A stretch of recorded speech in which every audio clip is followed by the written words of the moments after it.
السلام علیکم، بسم اللہ الرحمن الرحیم۔ میں کل ایک ویڈیو اپلوڈ کیا تھا کہ ہم انشاءاللہ اس چینل پر حیات صحابہ کی زندگی پر بات کرے گا۔ مکمل کتاب سے سنائے گا، ایسا نہیں کہ اپنی طرف سے کچھ بات، اور کہ ہر مسلمان یہ سوچے کہ ہم کو یہ اللہ پاک کا جو دین ہے ہم کو کیسے پہنچا۔ ہم تو الحمدللہ کلمہ پڑھتے ہیں، مسلمان ہیں، ہم کو دین پہنچا کیسے، اور ان لوگوں نے دین کو کیسے زندہ رکھ کر ہم کو پہنچایا، کیا گزرا ان کے اوپر،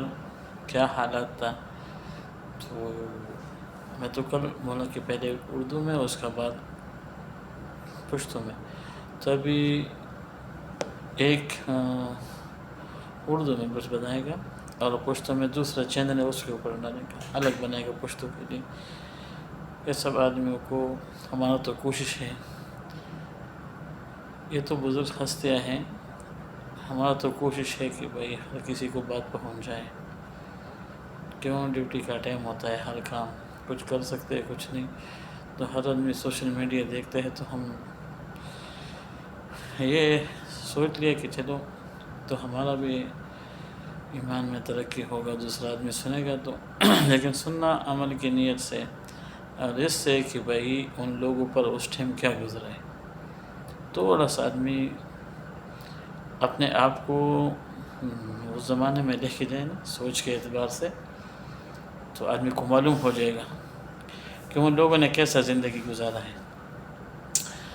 تو یہ کتاب ہے، مولانا یوسف رحمۃ اللہ نے لکھا ہے، مولانا احسان صاحب رحمۃ اللہ نے اس کا ترجمہ کیا ہے اردو میں۔ یہ اس کا شروعات ہے، پہلا حصہ ہے صحابہ کی قربانی کا، دین کے لیے کتنا قربانی دیا ہے، یہ پہلا جلد ہے اس کا۔ اسے پہلے صفحہ میں لکھا ہے کچھ، نبی کریم صلی اللہ علیہ وسلم اور صحابہ کرام رضی اللہ تعالیٰ عنہ کی سیرت اور تاریخ اس قوت ایمانی اور جوش اسلامی کے طاقتور ترین سرچشموں میں سے ہے، جس کو امت مسلمہ نے ہم اور آپ نے دل کی انگیٹھیوں کو سلگانے اور دعوت ایمان کے شعلہ کو تیزتر کرنے میں استعمال کیا ہے، جو مادیت کے تیز و تن آندھیوں سے بار بار سرد ہو جاتی ہے، اور اگر یہ انگیٹھیاں سرد ہو جائے تو ملت اسلامیہ کے پاس قوت و تاثیر اور امتیاز کا سرمایہ نہ رہے، اور یہ لاشا بے جاں ہو کر رہ جائے، جس کو زندگی اپنی کندھوں پر اٹھائے پھر رہی ہے۔ یہ ان مردان خدا کی تاریخ ہے،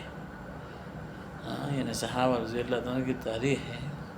جب ان کے پاس اسلام کی دعوت پہنچی تو انہوں نے اس کو دل اور جان سے قبول کیا، اور اس کے تقاضوں کے سامنے سر تسلیم ہم کر دیا۔ یہ کیا بولا کہ ہم لازم کریں گے انشاءاللہ۔ اس کے بارے میں فرماتے ہیں، اور اپنا ہاتھ رسول اللہ صلی اللہ علیہ وسلم کے ہاتھ میں دے دیا، چنانچہ ان کے لیے اللہ کے راستے کی مشقتیں معمولی اور جان و مال کی قربانی آسان ہو گئی، حتیٰ کہ اس پر ان کا یقین محکم اور پختہ ہو گیا، اور بلاخر دل اور دماغ پر چھا گیا۔ غیب پر ایمان، اللہ اور اس کے رسول کی محبت، اہل ایمان پر شفقت، کفار پر شدت، نیز آخرت کو دنیا پر، اور ادار کو نکد پر، غیب کو شہود پر، اور ہدایت کو جہالت پر ترجیح، اور ہدایت عامہ کے بے پناہ شوق کے عجیب و غریب واقعات رونما ہونے لگے۔ اللہ تعالیٰ کے بندوں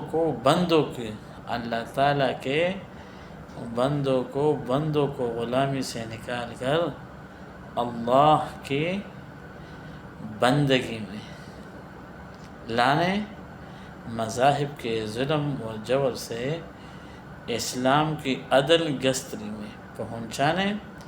اور دنیا کی تنگیوں سے آخرت کی وسعتوں میں لے جانے اور دنیاوی مال اور متاع اور زیب اور زینت سے بے پرواہ ہو جائے، اللہ سے ملنے اور جنت میں داخل ہونے کے شوق کے محیر معقول واقعات سامنے آنے لگے۔ یہ صحابہ کرام کی وہ ہیں کہ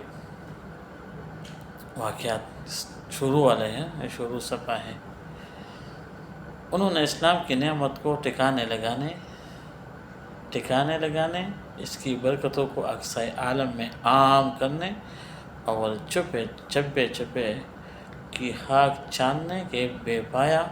جذبات میں بلند ہمتی و دقیقہ رسی کے باعث اپنے گھر بار کو چھوڑا، راحت و آرام کو خیر آباد کہا،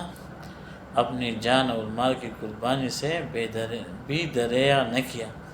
حتیٰ کہ دین کی بنیادیں قائم ہو گئی۔ الحمدللہ، بس ابھی تو دین کی بنیادیں قائم ہو گئی، دل اللہ کی طرف مائل ہو گئے اور ایمان کے ایسے مبارک جانفز اور طاقتور جم کے چلے جس سے توحید، ایمان، عبادت، تقوی کی سلطنت قائم ہو گئی، جنت کا بازار گرم ہو گیا، دنیا میں ہدایت عام ہو گئی،